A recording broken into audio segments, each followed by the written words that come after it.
I'm here at Novena Gardens along Thomson Road, Singapore, and today we are visiting BariUma in search of the best ramen in Singapore. Uma as in umai, as in tasty in Japanese, and Bari presumably refers to very. So very tasty. They certainly waste no time in getting to the point. And arguably the best way to do that with ramen is what it says on the signboard. The strongest tonkatsu soup. It's actually funny how similar BariUma is to Karatama lore-wise. Both enjoy regional success in Southeast Asia using a rich soup base. Both have a strong local fan base here in Singapore and recently had an outlet closed down. In the case of BariUma, the one here at Novena Gardens is the last and only one. So let's find out if it's BariUma or BariUma. I can't do it. Let's get it, guys.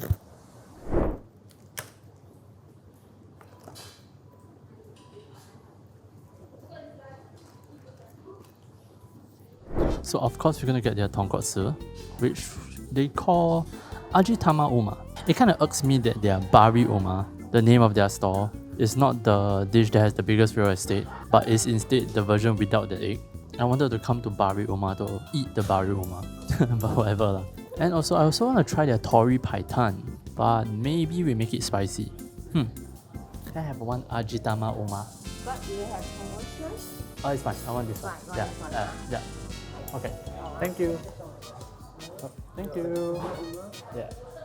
Thank you very much. Bro, even visually, look at the thickness of it. You can see it, like when the light bounces off the soup, right? It's not liquid. It's not fully liquid. And because of the viscosity, right? There is so much broth clinging on the noodles. Look at, come on. This is closer to a carbonara's texture than a ramen already. Okay, let's go. I'm excited. I'm actually super excited. What the hell?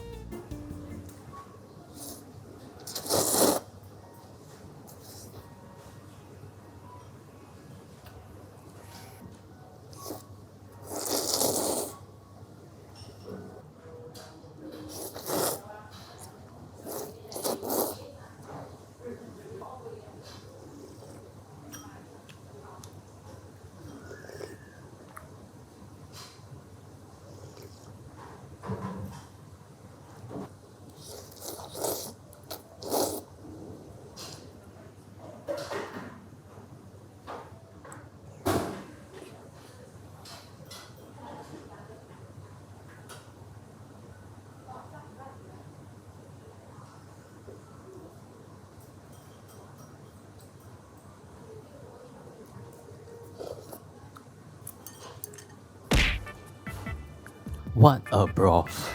This borderline cannot be considered a broth. Any thicker and it'll be a sauce or an emulsion.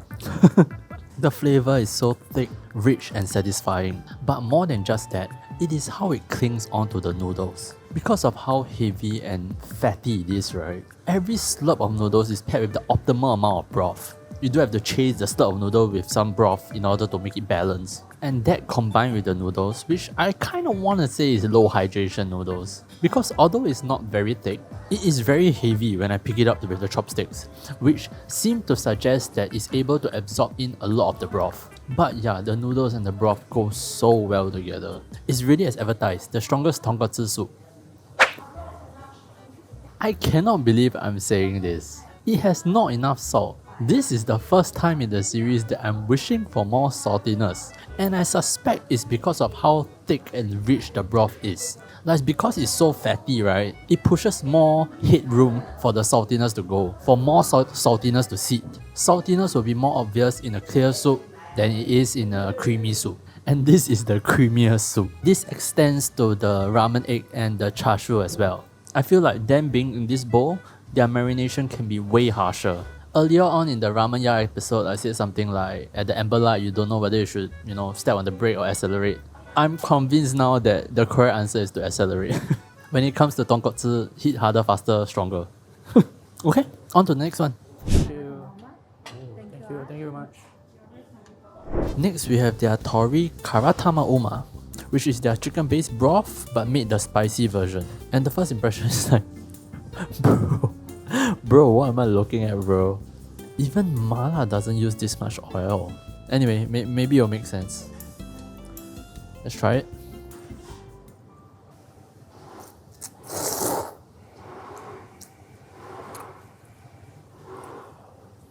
Wow.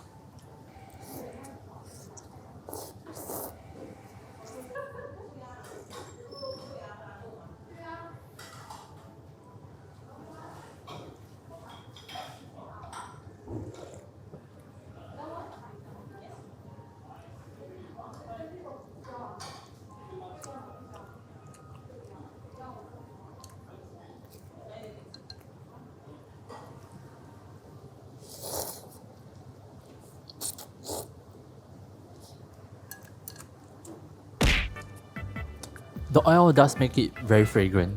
It strangely reminds me of this instant noodle that I really loved when I was young. 出前 eating, I believe it was called. Specifically the spicy sesame version.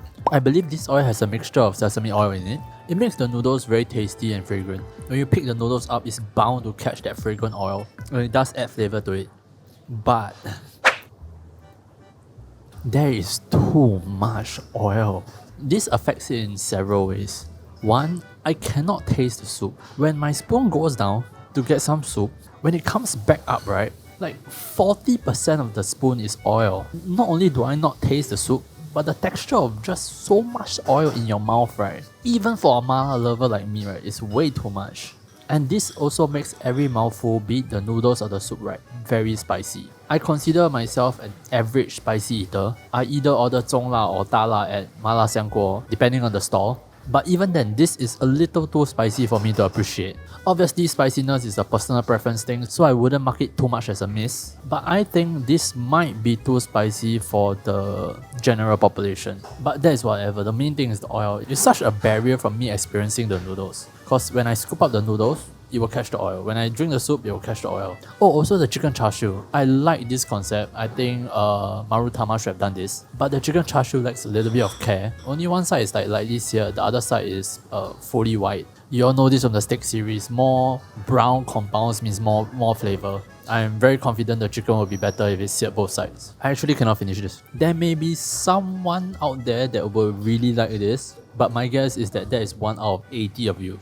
Okay, let's take a walk around here, digest, and I'll see you guys soon. Recap. Very thick and rich tonkatsu broth. I'm almost tempted to say that this is my ideal texture. The way the broth clings onto the noodles, right? Oh. And while just now I said that it could be a little bit saltier, right? The lack of salt also allows you to drink much more of it. It was very impressive how rich the broth was, but even at the end of the bowl, I was still perfectly fine. The ramen egg was okay, the char siu was okay. Oh, and I didn't mention, they have sambal belacan. It tastes exactly like it.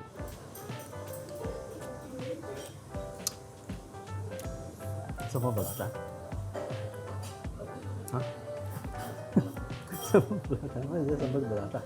I thought it was some sort of yuzu kosho, right? But no, it's actually sambal belacan. The kind you have with ayam penyet. Really delicious tonkatsu.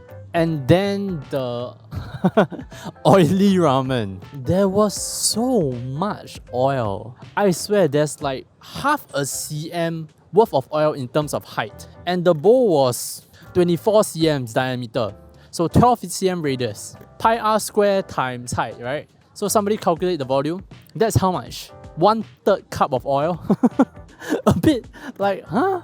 There was so much oil that I was afraid that people might come and introduce democracy to it. Normally, oily foods are like whatever, you know, I can like separate it out. And I have no issues with food being unhealthy. But this oil is literally hindering me from enjoying the ramen. I cannot taste the chicken soup. The texture, be it every spoonful of broth or every slurp of the noodles, is scrambled by the oiliness. But you know the rules. The verdict goes to the better of the 2 bowls of ramen. 1 plate I'll walk for the ramen, 2 plates I'll take a bus for the ramen, and 3 plates I'll go anywhere in Singapore for the ramen. And BariUma is 2 plates. Really gorgeous texture on the tonkatsu. I feel like for the upcoming tonkatsus in the series, right, I'll be referencing BariUma a lot. If it was just seasoned a little bit better. in terms of my taste, like the little bit of saltiness and umami to push it over the edge, right? It would have gotten the 3 plates. And yeah, that's all I have for you guys this time. I'll see you in the next video. Bye!